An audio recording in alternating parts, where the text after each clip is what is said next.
Good morning, good morning, good morning, good morning, good morning, kings and queens, good morning. It's a beautiful day. Um, I'm happy to be able to sit down and do my morning talk today because I don't know if you've been paying attention, but I have severe allergies all of a sudden. I don't know what's going on. Ever since I moved to North Carolina, my allergies have turned up on 10. I used to get you know, sinus headaches and things of that nature when I was living in South Carolina, but since I came here, I've been having a lot of sinus troubles. Um, I've been getting infections and things of that nature. Um, so I got to deal with that on a day-to-day basis. Sometimes I get headaches every day or whatever. And with this weather being the way it is, usually by now I'm back at it like a habit, but lately I've been, but I'm not crying. I'm not here to cry. I don't need any sympathy. You know, I got my doctor on it. Excuse me. I have a appointment with my care provider Friday. Until then, I'm drinking a lot of water, doing a lot of burping, doing a lot of sniffling, and taking corticosteroids and things of that nature, trying to defeat the symptoms. But that's not what I really wanted to talk about today. I just wanted to explain why y'all didn't see me yesterday. I was down to the fullest, and today I was down to the fullest too. But I took some pain medicine, and I said, yo, I can't let this defeat me, and that's really what I want to talk about: being defeated. And I want to talk about being defeated by social media. Now, I have to be honest. I'm a very, very, I guess you could say, driven person.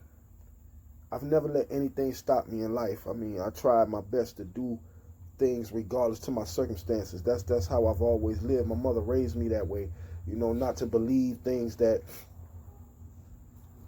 other people do, like I can't do this, or certain people won't allow me to do these things. I don't even understand though that life. You know what I'm saying? That even that mindset at all, to just sit back and say, well, man, they ain't gonna let us do this, so we just sit around and be complacent. That's not me. I'm not gonna be defeated like that. I live my life by a different code of ethics, and my ethics are: I rather ask for permission. I mean, let me say it right. I'm sorry, y'all. I'd rather ask for forgiveness than permission. And by saying that, I'll do things. I'll get it started. And then someone will have to stop me along the way and say, hey, man, that's not cool. You can't do that.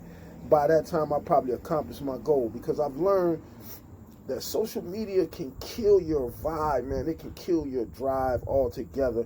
Like, you may feel a little uneasy about doing a thing, and then you do it, and people on your timeline, they will say, oh, great, do it, you got it, la la la, and it gets you so up, you're so inspired, you're like, yeah, I'm gonna do it. All my people on my timeline are telling me I can do it, and you're very empowered.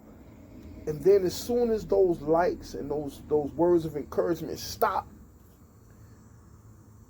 it can hinder you.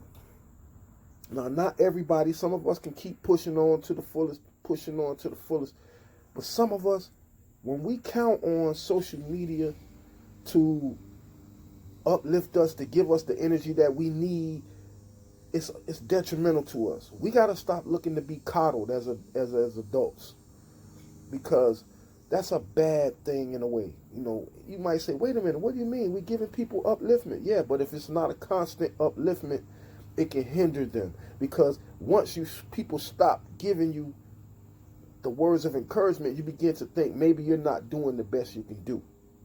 Once your friends and family are not following you consistently, I've had friends and family not follow me consistently, not shop with me consistently, and shop with other people in my face, you know what I'm saying? And hey, cuz, I love you, boop-de-boop, all of that, and hey, I know you'll ride for me, you will die for me, but I ain't gonna shop with you though. because I like whoop-de-whoop, or I heard such and such, and blah, blah, blah, blah, blah, or you rough around the edges, these things, So what I've learned is you can't look to people that you think should give you words of encouragement for that encouragement. If you get it, cool. If you don't, cool. My son supports everything that I do. So whenever I need words of encouragement, I usually call my son and talk to my son, because it's a real person. It's tangible. And he's going to keep it 100 with me. He's going to tell me, hey, man, I don't think you should do that. Don't say that, Dad. It's a reason why. And he doesn't scold me. He talks to me, and I get the understanding. But when you're dealing with social media, people can say things to you to hurt you. They don't care how you feel at the end of the day. They just looking at it as a few words, and they're going to keep on going. But what we have to do is find something within ourselves to be driven for. Find something that if nobody in the world tells you, hey, man, you're doing a good job, it doesn't even matter. You're going to keep on pushing on. And that's what I found when I found photography, videography, recording engineering. All of these things started in my life because people would tell me no. I needed a flyer. Maybe I didn't have enough money to get it cracking at the time. Man, could you make me a flyer? Man, I'll do it, but whoop-de-whoop. Hey, no problem, brother. I appreciate the help. Bam, you know what? I'm going to teach myself. You know what I'm saying? I like to salute my homeboy, one of my best friends in the world. He's known as Tony Robinson. I call him TJ. You know what I'm saying?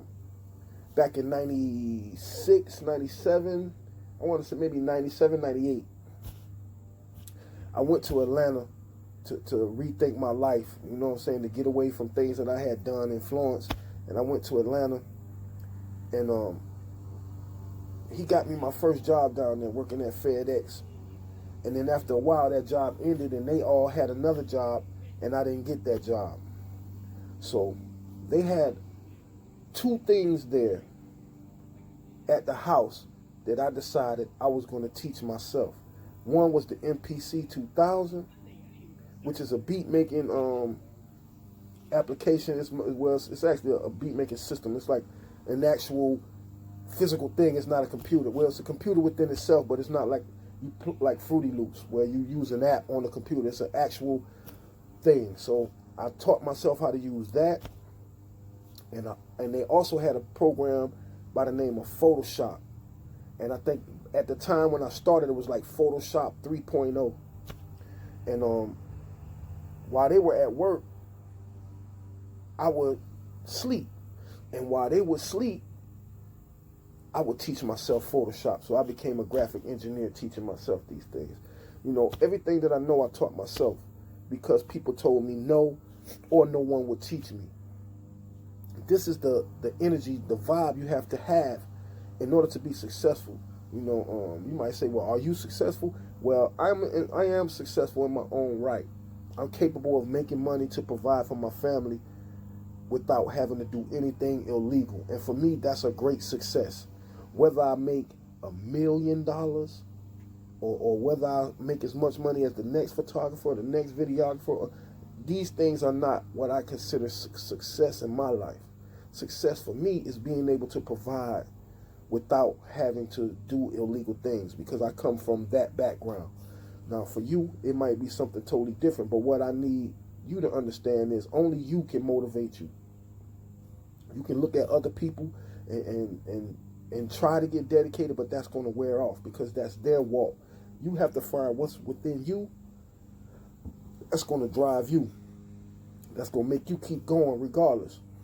And once you find those things, then you'll also find your level of success that will make your life happy.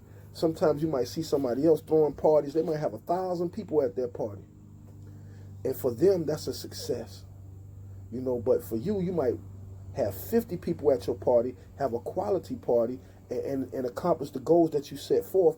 And to you, that's your success. Knowing your success helps you to be motivated. Set realistic goals for yourself. So that way, you can meet your goals easier. When you don't set realistic goals, you kind of hinder yourself as well. But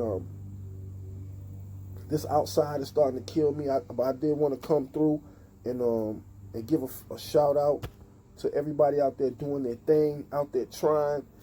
And a little sidebar, you know, I gave a shout out to my homegirl Tawana the other day. She's still rocking like a cutoff stock and doing her thing. But I also wanted to speak about my homie Linwood Edwards. You know what I'm saying? I gotta salute him. You know what I'm saying? I'm gonna take time and I'm gonna sit down with him when our schedules permit it. We've been trying to do this for like over a year now. We've been trying to sit down with each other, but our schedules have been colliding. But I want to commend the brother Linwood Edwards, man, you know, because we come from the similar background. No, we come from the same background. Same people, same associates, all of this. Somehow he managed to get his life together and change his life around to be on the whole other side of the 360 degrees. And that is commendable. That is dope. But deeper than him changing his life from being a person on the street doing what he was doing to becoming a judge and a litigator, the biggest thing about that is he brought it back home. So I'm while I commend him for becoming what he's become, I commend him even more for bringing it back home. See, so many of us see what the city lacks and we move away, including myself. Well, I had to move away for different reasons. You know, I had issues mentally that I had to move away from to get a clear head, to get away. Because my whole life influence was negativity, and my whole life influence was me being incarcerated in the system. Now, that's why I have to commend him, because he had a similar walk, and instead of running, he stayed. You know, he was able to stay. He was able to find a profession and come home and provide for his community. So, you know, I'm going to keep it short on the shout out today, because I'm going to get in touch with him. We're going to get together, and I'm going to sit down with him. I promise y'all that. We've been trying to do it for a while. And again, man, don't be afraid to toot the horn of people around you. You know what I'm saying? You hear people all the time say, man, they holding us back. They doing this, they doing that, they do. Well, you can look around you. You know what I'm saying? The other day I posted a post that said, Jay-Z, Oprah Winfrey, and Tyler Perry, I don't know if I said them in that order, but they all came from nothing. Nothing.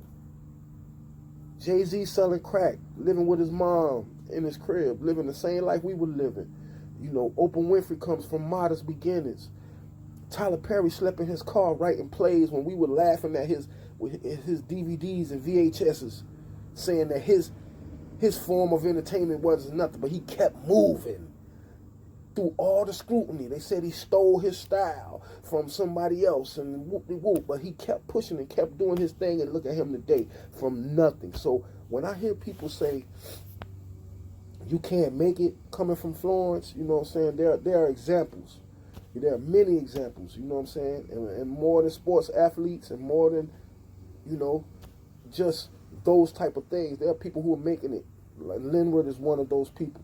So I'm sorry I couldn't walk today. I mean, I'm doing my walk, but I'm doing it on the inside of the house. And I'm doing my workout inside the house while these allergies are killing me. So forgive my stuttering and things of that nature. I'm on medication, but I still had to come out and explain why I didn't show up yesterday. And just to tell people, hey, man, be inspired by self. Be inspired by what you would like to do and the things that you would like to change in your community and in your life. You know, as always, bless up, 100. Peace and love.